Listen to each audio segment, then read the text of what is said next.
Aujourd'hui, je sais pas, je suis encore en train de réfléchir.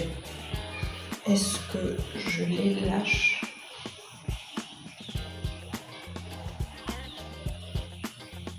Ah, j'avoue que moi je suis très étonnée. À l'époque, il n'y avait pas cette histoire d'harmonisation.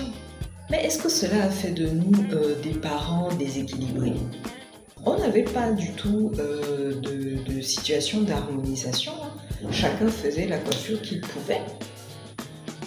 Voilà. Celle qui était éventuellement sanctionnée, c'est celle justement qui n'en faisait pas. Et même là, ça pose encore un autre problème. Oui, ça pose un autre problème. Pourquoi est-ce qu'on ne devrait pas s'habituer déjà jeune à voir notre cheveu afro-naturel s'exprimer de façon naturelle? Pourquoi est-ce que nous-mêmes, ça nous perturbe à ce point? Pourquoi on ne pourrait pas aller justement à l'école avec ses cheveux? À quel moment est-ce que nous apprenons donc de cet héritage? Parce que c'est un héritage. Il y a des textures qui ne sont pas du tout adaptées à... Et que dès l'instant où vous faites cette coiffure scellée, crochetée là, vous tuez complètement tout espoir et toute possibilité de voir le cheveu évoluer. Parce que tout ce que cette coiffure est capable de faire, c'est sceller le cheveu. C'est l'empêcher définitivement de s'exprimer.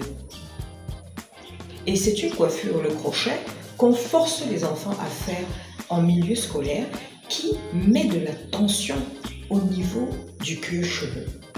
Donc, pour celles qui ont même un cuir-cheveux extrêmement sensible, c'est la mort, c'est fatal. Mais ça, on ne prend pas cela en considération. On parle d'harmonisation. La base ne tient pas la route.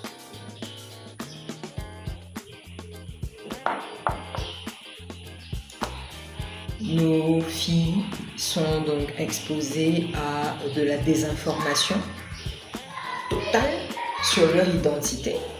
Parce que déjà, dès la base, on leur fait croire que leurs cheveux posent problème. Ça, c'est terrible. On leur fait croire que leurs cheveux posent problème. L'aspect de leurs cheveux afro-naturels pose problème. Voilà pourquoi il faut les mettre dans des nattes, il faut mettre dans les coiffures scellées. Il ne faut surtout pas le laisser s'exprimer. Surtout pas. Faut pas qu'il soit dans son apparence naturelle.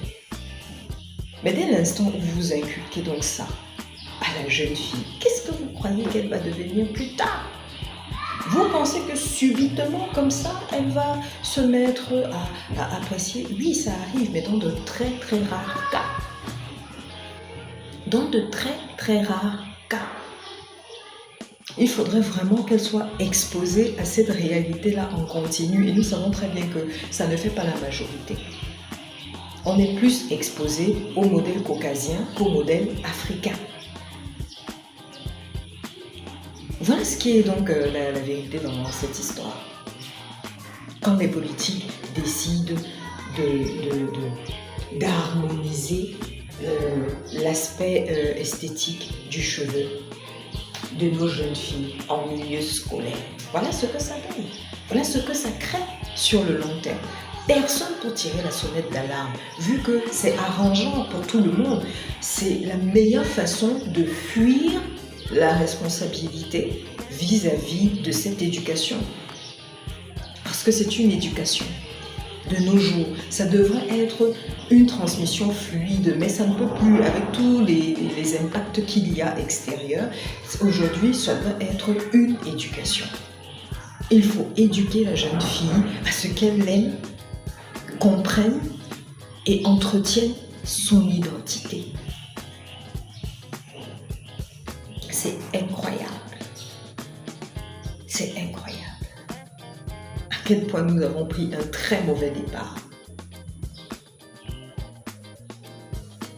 Donc, vous voulais dire que ceux qui vont dans des écoles privées où on a le droit de laisser ses cheveux s'exprimer sont moins intelligents ou encore moins bien éduqués ou réussissent moins bien dans la vie parce qu'ils ont cette liberté capillaire, parce qu'on ne leur a pas arraché cette liberté capillaire.